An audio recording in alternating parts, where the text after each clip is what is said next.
ಓಂ ಶ್ರೀ ಗುರುಭ್ಯೋ ನಮಃ. ಎಲ್ಲರಿಗೂ ನಮಸ್ಕಾರ. ನಾನು ನಿಮ್ಮ ಕುಮಾರ್ ಅಸ್ಟ್ರಾಲಜರ್ ಮಾತಾಡೋದು. ಈ ದಿನದ ವಿಷಯ ಏನಪ್ಪಾ ಅಂದ್ರೆ ವಾಸ್ತುಶಾಸ್ತ್ರ ಬಗ್ಗೆ ಕೆಲವು ವಿಷಯಗಳನ್ನ ನಿಮ್ಮಲ್ಲಿ ಹಂಚ್ಕೋಬೇಕಂತ ಅನ್ಕೊಂಡಿದ್ದೀನಿ. ಈ ವಿಡಿಯೋ ನಿಮ್ಗೆ ಇಷ್ಟ ಆದ್ರೆ ಲೈಕ್ ಮಾಡಿ, ಶೇರ್ ಮಾಡಿ, ಮತ್ತೆ ಇದನ್ನ ಯಾವುದೇ ರೀತಿ ಸ್ಕಿಪ್ ಮಾಡದೆ ನೋಡಿ ಅಂತ ತಮ್ಮಲ್ಲಿ ಕೇಳ್ಕೊತಾ ಇದ್ದೀನಿ. ಯಾಕಂದ್ರೆ ಇದರಲ್ಲಿ ಅದ್ಭುತ ವಿವಿಧ ವಿಷಯ ಮತ್ತು ವಿಚಾರವಿದೆ. ಇದರ ವಿಷಯ ಏನಪ್ಪಾ ಅಂದ್ರೆ ಈಶಾನ್ಯ ದಿಕ್ಕು. ವಾಸ್ತುಶಾಸ್ತ್ರಕ್ಕೆ ಅಥವಾ ಮನೆಗೆ ಪ್ರಮುಖವಾದ ಅಂಶ ಅಂದ್ರೆ ಈಶಾನ್ಯ. ಎಲ್ಲರಿಗೂ ಈಶಾನ್ಯದ ಮೇಲೆ ತುಂಬಾ ಗಮನ. ಇವಾಗಿ ನಮ್ಮ ತಜ್ಞರು ಈಶಾನ್ಯದ ಬಗ್ಗೆ ತುಂಬಾ ಭಯ ಹುಟ್ಟಿಸುವಂತ ಮಾತು ಹೇಳ್ತಾ ಇದ್ದಾರೆ. ಅದನ್ನ ಸ್ವಲ್ಪ ಮುಂದೆ ನೋಡೋಣ. ನಾವು ಯಾವ ರೀತಿ ಈಶಾನ್ಯದ ಬಗ್ಗೆ ವಿಚಾರ ಮಾಡಬೇಕು ಅನ್ನೋದು ನಾನು ನಿಮಗೆ ತಿಳಿಸಿ ಹೇಳ್ತೀನಿ. ಅದೇನಪ್ಪಾ ಅಂತಂದ್ರೆ, ಇವಾಗ ನಮ್ಮ ತಜ್ಞರು ಹೇಳ್ತಾ ಇದ್ದಾರೆ ಈಶಾನ್ಯವು ಜಲತತ್ವ.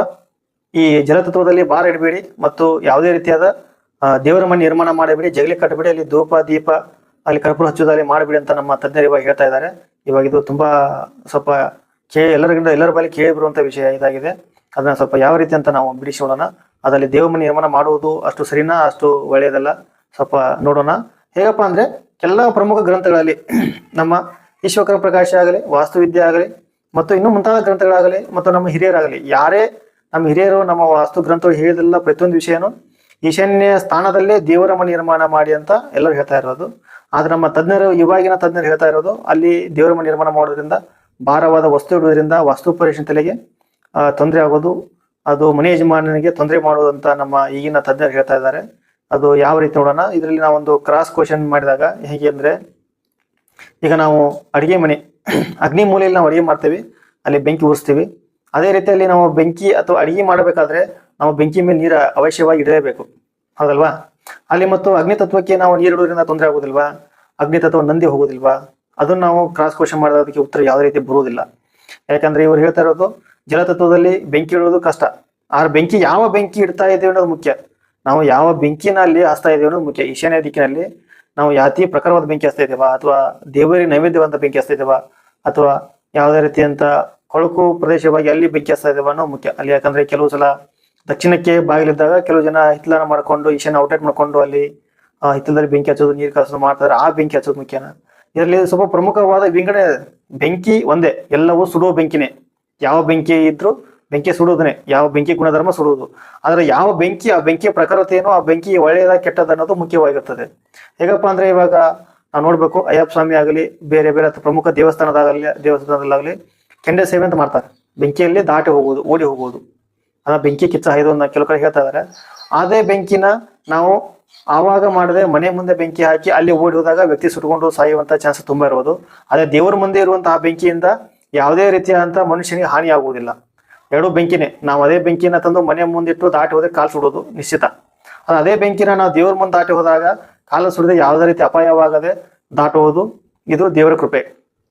ಆದ ಕಾರಣ ನಾವು ಈಶಾನ್ಯದಲ್ಲಿ ದೇವರ ಮನೆ ನಿರ್ಮಾಣ ಮಾಡಿ ಅಲ್ಲಿ ದೀಪ ಮತ್ತು ಧೂಪ ಕರ್ಪೂರ ಬೆಳಗುವುದರಿಂದ ಯಾವುದೇ ರೀತಿಯ ತೊಂದರೆ ಮತ್ತು ತಾಪತ್ರೆಯ ಸಮಸ್ಯೆಗಳು ಬರುವುದಿಲ್ಲ, ಇದು ನಿಶ್ಚಿತ. ಆದ್ರೆ ಅದನ್ನ ಹೇಳುವ ರೀತಿ ಯಾವ ರೀತಿ ಅಂದ್ರೆ, ಅಲ್ಲಿ ದೇವರ ಮನೆ ನಿರ್ಮಾಣ ಮಾಡಬಾರದು ನಿಶ್ಚಯ. ಯಾಕೆ ಮಾಡಬಾರದು ಅನ್ನೋದು ಪ್ರಮುಖವಾದ ಅಂಶ. ನಾವು ಈಶಾನ್ಯದಲ್ಲಿ ಏನಾದ್ರು ದೇವರ ಮನೆ ಮಾಡಿದಾಗ ಮನೆ ಒಳಗೆ ಪ್ರಮುಖವಾದ ಅಂಶ ಬರಬೇಕಾಗಿರೋದು ಇಂಪಾರ್ಟೆಂಟ್. ಯಾವುದು ಪ್ರಮುಖವಾದ ಅಂಶ? ಮನೆಗೆ ಪಾಸಿಟಿವ್ ಎನರ್ಜಿ ಬರುವುದು ಈಶಾನ್ಯ ದಿಕ್ಕಿನಿಂದ ಮತ್ತು ಈಶಾನ್ಯ ಮೂಲೆಯಿಂದ. ಉತ್ತರ ಮತ್ತು ಪೂರ್ವ ಕಾರಣ ಇದು ಈಶಾನ್ಯ. ಉತ್ತರ ಮತ್ತು ಪೂರ್ವದಿಂದ ನಮಗೆ ಒಳ್ಳೆಯ ಪಾಸಿಟಿವ್ ಎನರ್ಜಿ ಬರುತ್ತದೆ. ಈ ಎನರ್ಜಿನ ರಿಸೀವ್ ಮಾಡಕ್ ಆಗೋದಿಲ್ಲ ಅನ್ನೋ ಕಾರಣಕ್ಕೆ ಮಾತ್ರ ನಾವು ಈಶಾನ್ಯ ಮೂಲೆಯಲ್ಲಿ ದೇವರ ಮನೆ ನಿರ್ಮಾಣ ಮಾಡದೆ ಒಂದು 10 ಅಡಿ ಬಿಟ್ಟು ನಾವು, ಅಥವಾ ಒಂದು 8 ಅಡಿ ಬಿಟ್ಟು ದೇವರ ಮನೆ ನಿರ್ಮಾಣ ಮಾಡೋದು ಸೂಕ್ತ. ಅದು ಈಶಾನ್ಯಕ್ಕೆ ಅಥವಾ ಉತ್ತರಕ್ಕೆ ಅಥವಾ ಪೂರ್ವಕ್ಕೆ ಬಾಗಿಲೆ ಇಟ್ಟವರಿಗೆ ಮಾತ್ರ ಇದು ಮಾಡಲು ಸಾಧ್ಯ. ಜನರಿಗೆ ಆಗೋದು, ಎಲ್ಲ ಮನೆಗೆ ಆಗೋದಿಲ್ಲ. ಯಾಕೆಂದ್ರೆ ನಾವು ಪೂರ್ವ ವಾಯುವಿಕೇನಾದ್ರೂ ನಾವು ಬಾಗಿಲಿಟ್ಟಾಗ ಈಶಾನ್ಯದಲ್ಲಿ ಅವಶ್ಯವಾಗಿ ನಾವು ಒಂದು ರೂಮ್ ಮುಟ್ಟಿಸ್ಲೇಬೇಕಂತ ಅನಿವಾರ್ಯ ಬರ್ತಿರ್ಬೋದು. ಅಥವಾ ದಕ್ಷಿಣಕ್ಕೆ ಏನಾದರೂ ನಾವು ಬಾಗಿಲಿಟ್ಟು ದಕ್ಷಿಣಕ್ಕೆ ಮನೆ ನಿರ್ಮಾಣ ಮಾಡಿದಾಗ ಅಲ್ಲಿ ಈಶಾನ್ಯಕ್ಕೆ ಒಂದು ರೂಮ್ ಅನ್ನ ನಿರ್ಮಾಣ ಮಾಡುವಂತ ಅನಿವಾರ್ಯತೆ ಬಂದೇ ಬರ್ತದೆ. ಈ ಕಾರಣದಿಂದ ನಾವು ಕೆಲವು ಸಲ ಈಶಾನ್ಯದಲ್ಲಿ ಅನಿವಾರ್ಯ ಕಾರಣ ದೇವರ ಮನೆಯನ್ನು ನಿರ್ಮಾಣ ಮಾಡುವಂತ ಅವಶ್ಯಕತೆ ಇರುತ್ತದೆ. ಆದ ಕಾರಣ ನಾವು ದೇವರ ಮನೆಯನ್ನ ಒಂದು 10 ಅಡಿ ಬಿಟ್ಟು, ಈಶಾನ್ಯದಿಂದ 10 ಅಡಿ ಬಿಟ್ಟು ಮಾಡೋದ್ರಿಂದ, 8 ಅಡಿ ಬಿಟ್ಟು ಮಾಡೋದ್ರಿಂದ, ಅಟ್ಲೀಸ್ಟ್ ಒಂದು 5 ಅಡಿ 6 ಅಡಿ ಬಿಟ್ಟು ಮಾಡೋದ್ರಿಂದನೂ ಮನೆಯ ಒಳಗೆ ಒಳ್ಳೆಯ ಗಾಳಿ ಬೆಳಕು ಪ್ರವೇಶ ಮಾಡುತ್ತದೆ. ಇದು ಪ್ರಮುಖವಾದ ಅಂಶ.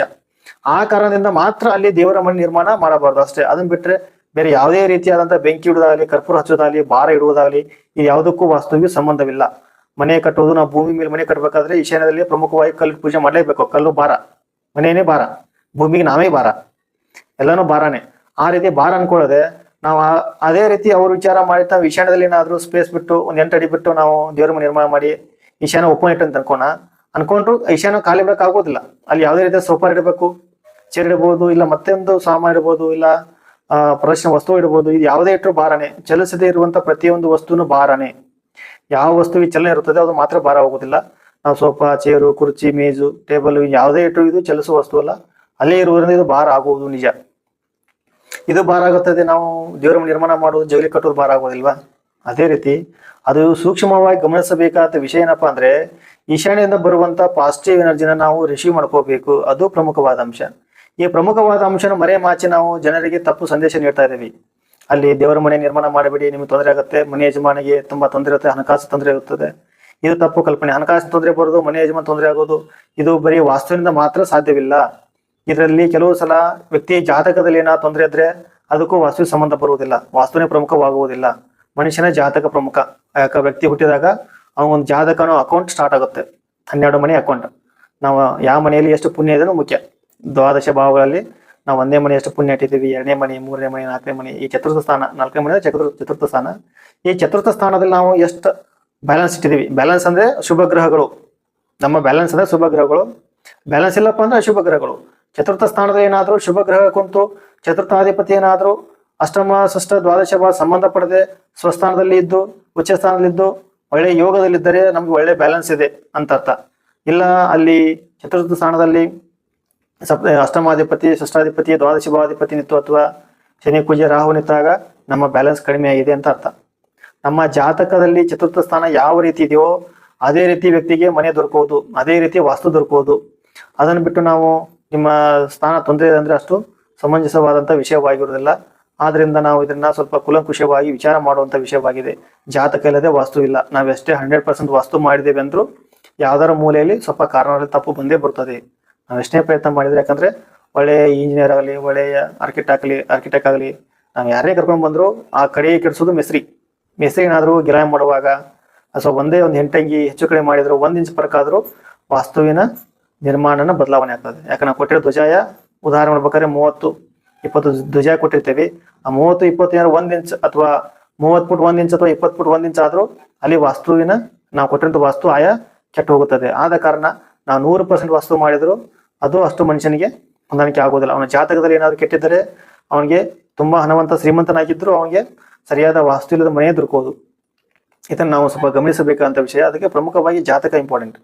ಜಾತಕದಲ್ಲಿ ಸುಮ್ಮನೆ ನಾವು ಈಶಾನ್ಯದಲ್ಲಿ ಅದನ್ನ ಭಾರ ಇಟ್ಟಿದ್ದೀವಿ, ತೊಂದರೆ ಆಗಿದೆ, ಹಣಕಾಸು ಬರ್ತಾ ಇಲ್ಲ ಅಂತ ಅದನ್ನ ನಾವು ಅನ್ಕೋದು ಅಷ್ಟು ಸಮಂಜಸವಾದಂತ ವಿಷಯ. ಅದು ಸ್ವಲ್ಪ ತಪ್ಪು ಕಲ್ಪನೆ ಆಗೋದು.